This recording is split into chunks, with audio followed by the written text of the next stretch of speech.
I want to come back to the pitch of that character to Vince, but I got to talk about the run with the Diamond Stud in WCW because you were kind of on your ass at this point. I've been successful in Japan and in Europe, but not in the U.S. where it matters. Going back to AWA, I mean, just Big Scott Hall, Magnum, or Cowboy, right. Why didn't that catch on? Because you were taking the Hogan spot. Yeah, but, well, the thing is, too, I'll never forget that encounter with the Freebirds when they went, man, we're out of here. This territory's dying. Right. And I was real aware that everything was coming my way, and I wasn't ready for that shove. Right. And they were going to put the belt on me, and I remember thinking, I don't want to be captain of this sinking ship. Interesting. I remember they were going around the horn in back when a Battle Royal drew.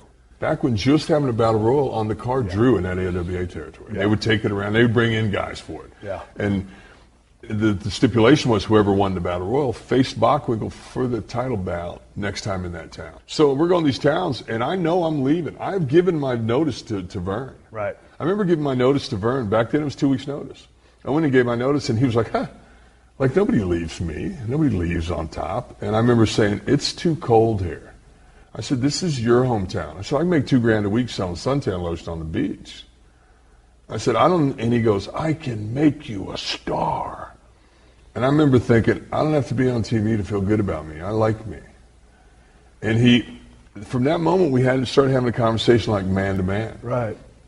And he looks at me and he goes, I'm rich. And I said, I know. How's it feel? He goes, it feels great. I said, I want to be rich too.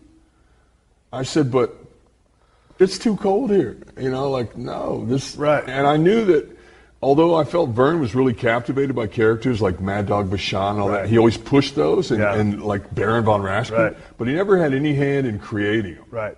He loved gimmicks, but he was so vanilla. Everybody was so vanilla in the AWA at that time. It was brutal. And I still had my roots in Florida with that coming up on Dusty and Barry and Blackjack Mulligan. And that's what you really identified with? I like that Southern style babyface where you told a story and it meant something and there was backstory and stuff, not just trading holds in the ring. I liked it to mean something more. So I gave my notice because what happened was Lex left Florida to take the spot in Charlotte.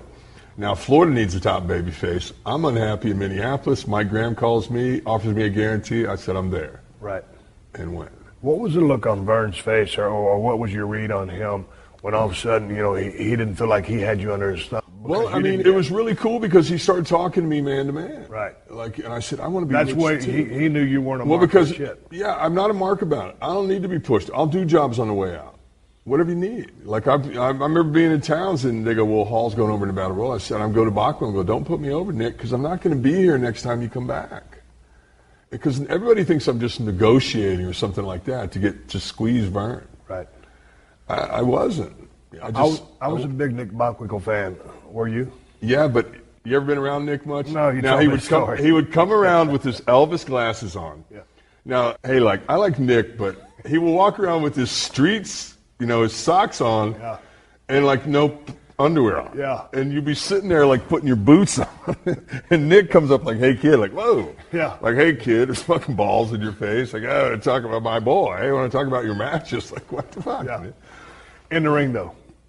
I thought he was great. I remember when I look back on the way they handled me in the AWA, knowing more now than I did then, and they put me with Greg Gagne and Kurt Hennig, top baby faces they had there, and they're doing everything to take care of me. Right. So I just have to pin the guy. Okay. And they put me out there with Ray Stevens, Nick Bockwinkel, Larry Zbyszko, in Comiskey Park at some big show. And all I have to do is listen for me. I was working with Ray Stevens because to this day I've still not seen hardly any of his work. I met Ray towards ahead of his time. I think what him and Pat Patterson were doing in San Francisco in the '60s was groundbreaking. Right.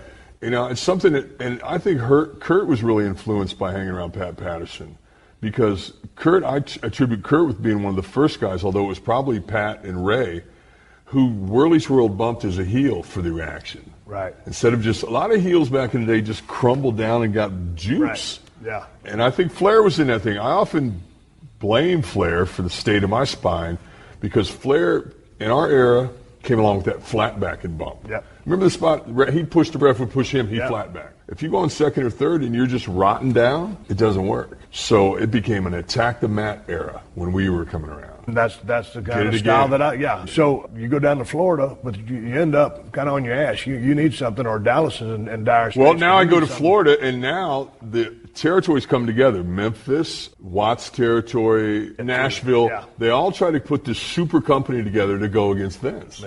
And so I don't fit. There's no spot for me. So none of those guys could agree on anything because they all wanted their guy being featured. So it fell apart. A good idea, but didn't work. But meanwhile, Hiro Matsuda, who from the beginning I had no idea was connected with Florida Championship Wrestling. He knows I'm there. He knows that my deal's in jeopardy now. And being an honorable guy hooks me up with New Japan. Right. And he sends me there as his boy. So my first tour is 5 weeks, most money I've made at that point, and they keep bringing me back. About the Japan style of wrestling, because you're a guy who loves angles, storylines. I remember being in Kurikan Hall. To an end. They brought me to... I just left Minneapolis. Masa Saito had just gotten out of prison in Wisconsin for the incident with Ken Patera at the McDonald's. And so he came to Japan, and they brought me in as his tag partner, which was a huge push for me. I don't even know it. But he was he was one of the few guys who made it in the U.S. and in Japan. Yes. And he goes back there, and they got pictures of him in handcuffs. And people are like, holy criminal.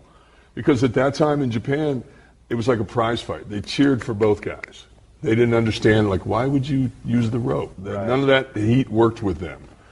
And I remember being in the ring at Kurikan Hall, and I'm standing there, I'm so nervous, and they go, Scott the Hola, and I'm standing there, and he walks by, that's you, and I went, oh. I remember, but I'm still thinking of what Kurt had told me. I'm going to Japan, I need the crash course. He goes, work strong. If they put you in any goofy leg holds, go to the rope. They like that kind of stuff.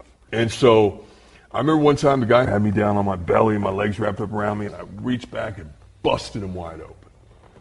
And then now, I come back, I'm in the locker room with Masa, I'm going, oh, please tell him I'm so sorry. He goes, don't worry, office likes it. So then I was so green and stiff that I started getting a rep as he don't care. Right. And over there, the Japanese are kind of marks for that. Whoa, this is a big one, works strong, it's good.